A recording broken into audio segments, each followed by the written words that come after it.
ആകാശവാണി വാർത്താ വീക്ഷണം. ലോക റേഡിയോ ദിനം തയ്യാറാക്കിയത് ശ്രീലത വി.എസ്. മാധ്യമപ്രവർത്തക. അവതരണം സുധിൻ സൈനുദ്ദീൻ. സഹജവും ലളിതവുമായ ശബ്ദമായി ഓരോ വീട്ടിലും കൂട്ടായ്മയും ആശ്വാസവും സൃഷ്ടിച്ച ഒരു മാധ്യമം, അതാണ് റേഡിയോ. സ്ക്രീനുകൾ ലോകം കീഴടക്കുന്നതിനു മുൻപേ ദൂരങ്ങൾ അടുത്താക്കിയ ശബ്ദം, റേഡിയോയുടെ ആത്മാവ് മനുഷ്യന്റെ ശബ്ദവും അനുഭൂതിയും തന്നെയാണ്. റേഡിയോയുടെ കണ്ടുപിടുത്തം ഒരാളുടെ മാത്രം നേട്ടമല്ല, നിരവധി ശാസ്ത്രജ്ഞരുടെ പരിശ്രമങ്ങളുടെ ഫലമാണ്. ജെയിംസ് ക്ലർക്ക് മാക്സ്വെൽ 1860കളിൽ വൈദ്യുത കാന്തിക തരംഗങ്ങളുടെ സിദ്ധാന്തം മുന്നോട്ട് വെച്ചു. 1889ൽ ഹെൻറിച്ച് ഹെഡ്സ് ഈ തരംഗങ്ങൾ യാഥാർത്ഥ്യത്തിലുണ്ടെന്ന് പരീക്ഷണങ്ങളിലൂടെ തെളിയിച്ചു. ഗുലിയേൽമോ മാർക്കോണി 1895ൽ വയർലെസ് ടെലഗ്രാഫി വികസിപ്പിച്ചു.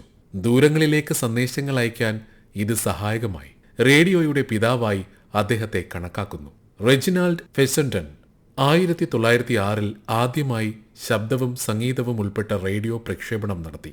Lee De Forest audion vacuum tube കണ്ടുപിടിച്ച് പ്രക്ഷേപണ സാങ്കേതിക വിദ്യ മെച്ചപ്പെടുത്തി. 1920കളിൽ അമേരിക്കയിലും യൂറോപ്പിലും പൊതുജന റേഡിയോ സ്റ്റേഷനുകൾ ആരംഭിച്ചു. വാർത്ത, സംഗീതം, നാടകങ്ങൾ, വിദ്യാഭ്യാസ പരിപാടികൾ എന്നിവയിലൂടെ റേഡിയോ ജനങ്ങളുടെ ജീവിതത്തിന്റെ ഭാഗമാവുകയും ചെയ്തു. 1927ലാണ് ഇന്ത്യയിൽ ആദ്യമായി റേഡിയോ പ്രക്ഷേപണം ആരംഭിച്ചത്. പിന്നീട് 1936ൽ ഓൾ ഇന്ത്യ റേഡിയോ രൂപം കൊണ്ടു. പിന്നീട് കേന്ദ്ര സർക്കാർ ഓൾ ഇന്ത്യ റേഡിയോ എന്നത് ആകാശവാണിയായി ഔദ്യോഗിക തലത്തിൽ അംഗീകാരം നൽകി. സ്വാതന്ത്ര്യ സമരകാലത്തും യുദ്ധകാലത്തും വിവരവിനിമയത്തിൽ റേഡിയോ നിർണായക പങ്ക് വഹിച്ചു. ഇന്നും ഗ്രാമപ്രദേശങ്ങളിൽ ശബ്ദമെത്തിക്കുന്ന വിശ്വസനീയമായ മാധ്യമമായി റേഡിയോ തുടരുന്നു. 2011ൽ യുനെസ്കോ ഫെബ്രുവരി 13 ലോക റേഡിയോ ദിനമായി പ്രഖ്യാപിച്ചു.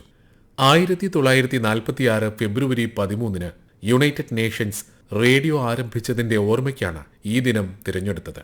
2012 മുതൽ ലോകമെമ്പാടും ഔദ്യോഗികമായി ഈ ദിനം ആചരിക്കുന്നു. റേഡിയോയുടെ സാമൂഹികവും സാംസ്കാരികവും വിദ്യാഭ്യാസപരവുമായ പ്രാധാന്യം ഉയർത്തിക്കാട്ടുക, ജനാധിപത്യ സംവാദത്തിനും വിവരാവകാശത്തിനും റേഡിയോയുടെ പങ്ക് ഓർമ്മപ്പെടുത്തുക, ഗ്രാമപ്രദേശങ്ങളിലേക്കും ദുരന്ത സമയങ്ങളിലേക്കും വിശ്വസനീയ വിവരങ്ങളെത്തിക്കുന്ന ശക്തമായ മാധ്യമമായി റേഡിയോയെ പ്രോത്സാഹിപ്പിക്കുക എന്നിവയാണ് റേഡിയോ ദിനാചരണത്തിന്റെ ലക്ഷ്യം. ഒരു നൂറ്റാണ്ടിലേറെയായി ലോകമെമ്പാടുമുള്ള മനുഷ്യർക്ക് വിനോദം, വിജ്ഞാനം എന്നിവയുടെ ഉറവിടമായി റേഡിയോ നിലകൊള്ളുന്നു. ഏറ്റവും വ്യാപകവും എളുപ്പത്തിൽ ഉപയോഗിക്കാവുന്നതുമായ മാധ്യമങ്ങളിൽ ഒന്നാണിത്. ഡിജിറ്റൽ യുഗത്തിൽ അതിന്റെ പ്രാധാന്യത്തിന് കുറവ് സംഭവിച്ചിട്ടില്ലെന്ന് മാത്രമല്ല, അനുദിനം വർദ്ധിച്ചു വരികയുമാണ്. ഫെബ്രുവരി 13 എല്ലാ വർഷവും റേഡിയോ ദിനമായി ആഘോഷിക്കുമ്പോൾ സമൂഹത്തിൽ റേഡിയോയുടെ പങ്കിനെയും അതിന്റെ സർഗാത്മകത, ആവിഷ്കരണം, ആശയവിനിമയം എന്നിവയ്ക്കുള്ള അവസരങ്ങളെയും കൂടിയാണ് ആദരിക്കുന്നത്. റേഡിയോയെ പോലെ മാനവികതയെ അതിന്റെ എല്ലാ വൈവിധ്യത്തിലും ഉൾക്കൊള്ളുകയും എല്ലാ അർത്ഥത്തിലും ജനാധിപത്യ സംവാദത്തിന് വേദിയൊരുക്കുകയും ചെയ്യുന്ന മറ്റൊരു മാധ്യമമില്ല എന്ന് തന്നെ പറയാം. ആഗോളതലത്തിലും ഏറ്റവും വ്യാപകമായി ഉപയോഗിക്കുന്ന ഒരു മാധ്യമമാണ് റേഡിയോ. ശുദ്ധമായ ഭാഷ, വ്യക്തവും വിശ്വസ്തവുമായ അവതരണം എന്നിവ റേഡിയോ എന്ന മാധ്യമത്തെ നിസ്തുലമാക്കി. വിനോദം, വിജ്ഞാനം, ദൈനംദിന ജീവിതത്തിൽ സാധാരണക്കാരുടെ ആരോഗ്യം, വ്യവസായം, കൃഷി എന്നിങ്ങനെ എല്ലാ മേഖലകളിലും അധ്യാപകനും വഴികാട്ടിയുമാണ് റേഡിയോ. ലോകത്തെവിടെയും നടക്കുന്ന സംഭവ വികാസങ്ങൾ നിഷ്പക്ഷതയോടെ, സുതാര്യതയോടെ ജനങ്ങളിലേക്ക് എത്തിക്കാൻ റേഡിയോയ്ക്ക് കഴിയുന്നു എന്നതാണ് അതിന്റെ ആഗോള സ്വീകാര്യതയ്ക്ക് അടിസ്ഥാനം. റേഡിയോ വാർത്തകളും പാട്ടുകളും മറ്റു പരിപാടികളും ഗൃഹാതുരതയോടെ ദിനചര്യയുടെ ഭാഗമായി കൊണ്ട് നടക്കുന്നവർ ഇന്നും ധാരാളമുണ്ടെന്നത് റേഡിയോ മനുഷ്യ മനസ്സിലുണ്ടാക്കിയ സ്വാധീനം വ്യക്തമാക്കുന്നു. റേഡിയോയെ ഒരു മാധ്യമമായി മാത്രം കാണാൻ കഴിയില്ല, അത് സമൂഹത്തിന്റെ ശബ്ദമാണ്. ദുരന്ത സാഹചര്യങ്ങളിൽ അത്യാവശ്യ വിവരങ്ങൾ നൽകിയും പ്രാദേശിക ഭാഷകളെയും കലകളെയും പ്രോത്സാഹിപ്പിച്ചും ജനാധിപത്യ സംവാദത്തിനും പൊതുജന ബോധവൽക്കരണത്തിന് വേദിയൊരുക്കിയും കർഷകർ, മത്സ്യത്തൊഴിലാളികൾ, വിദ്യാർത്ഥികൾ എന്നിങ്ങനെ സമൂഹത്തിലേവർക്കും പ്രത്യേക പരിഗണന നൽകുന്ന പരിപാടികൾ അവതരിപ്പിച്ചും രാജ്യത്തിന്റെ സാമൂഹിക സാംസ്കാരിക രംഗത്ത് റേഡിയോ നിറസാന്നിധ്യമാകുന്നു. മനുഷ്യരെ തമ്മിൽ ബന്ധിപ്പിക്കുന്ന ആത്മബന്ധമുള്ള മാധ്യമമായി റേഡിയോ ഇന്നും നിലനിൽക്കുന്നു. 1936ൽ ആരംഭിച്ച ഓൾ ഇന്ത്യ റേഡിയോ ജനഹിതത്തിനും ജനസുഖത്തിനുമെന്ന മുദ്രാവാക്യത്തോടെ ഇന്നും പ്രവർത്തിക്കുന്നു. 591 പ്രക്ഷേപണ കേന്ദ്രങ്ങൾ, 23 ഭാഷകളും 182 പ്രാദേശിക ഭാഷകളും ഇന്ത്യയുടെ 99% ജനങ്ങളിലേക്കുള്ള വാർത്ത, വിദ്യാഭ്യാസം, കാർഷികം, ആരോഗ്യം, സംഗീതം, യുവജന പരിപാടികളെല്ലാം ഒരുപോലെ ജനങ്ങളിലെത്തിക്കുന്നു. കോവിഡ് കാലത്ത് ഡിജിറ്റൽ സൗകര്യം കുറവായ ഗ്രാമപ്രദേശങ്ങളിലെ കുട്ടികൾക്ക് പഠനം തുടരാൻ സഹായിച്ചത് ഓൾ ഇന്ത്യ റേഡിയോയിലെ വിദ്യാഭ്യാസ പരിപാടികളായിരുന്നു. ചുഴലിക്കാറ്റ് വന്നപ്പോൾ മത്സ്യത്തൊഴിലാളികൾക്ക് രക്ഷയായത് റേഡിയോ മുന്നറിയിപ്പുകളായിരുന്നു. സ്വകാര്യ FM ചാനലുകൾ നഗരജീവിതത്തിൽ വിനോദവും പ്രാദേശിക വിവരങ്ങളും എത്തിക്കുന്നു. ആരോഗ്യം, വിദ്യാഭ്യാസം, കൃഷി, സാമൂഹിക പ്രശ്നങ്ങൾ ജനങ്ങളുടെ ഭാഷയിൽ ജനങ്ങൾക്കായി ഇന്നും റേഡിയോ പ്രക്ഷേപണം ചെയ്യുന്നു.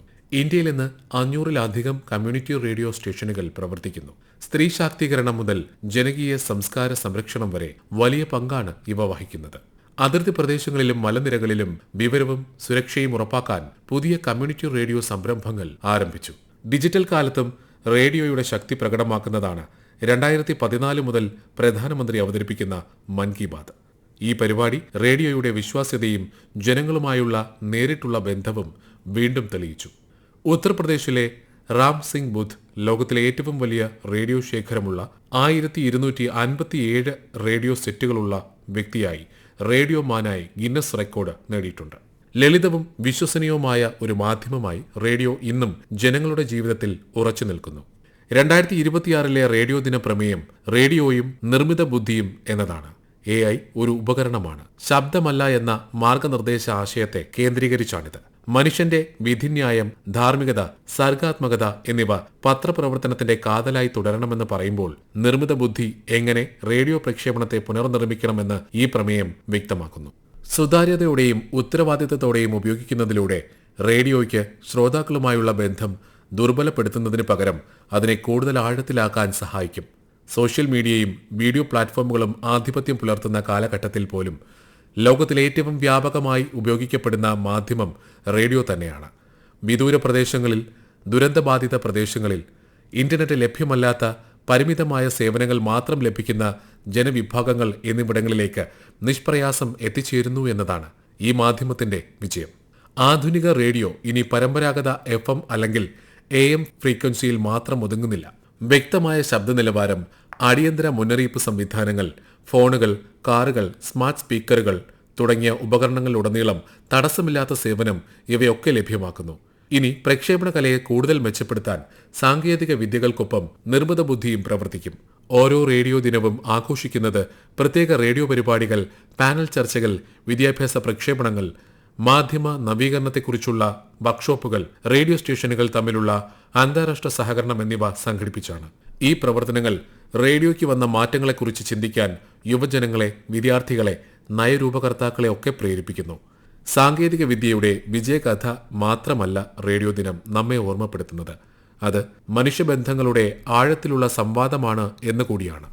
കാലം എത്ര മാറിയാലും, എന്തൊക്കെ പുരോഗമനങ്ങൾ ഉണ്ടായാലും ലോകത്തിന് വിശ്വസനീയമായ ശബ്ദമായി റേഡിയോ എന്നും നിലനിൽക്കും. വിനോദവും വിജ്ഞാനവും ഒരുപോലെ കൈമാറി സമൂഹത്തെ ശക്തിപ്പെടുത്തുന്ന ഈ മാധ്യമത്തെ നമുക്ക് ആദരിക്കാം. അതിൻ്റെ എല്ലാ വളർച്ചയ്ക്കും ആശംസകൾ അർപ്പിക്കാം. നിങ്ങൾ കേട്ടത് വാർത്താ വീക്ഷണം. ലോക റേഡിയോ ദിനം തയ്യാറാക്കിയത് ശ്രീലത VS, മാധ്യമപ്രവർത്തക.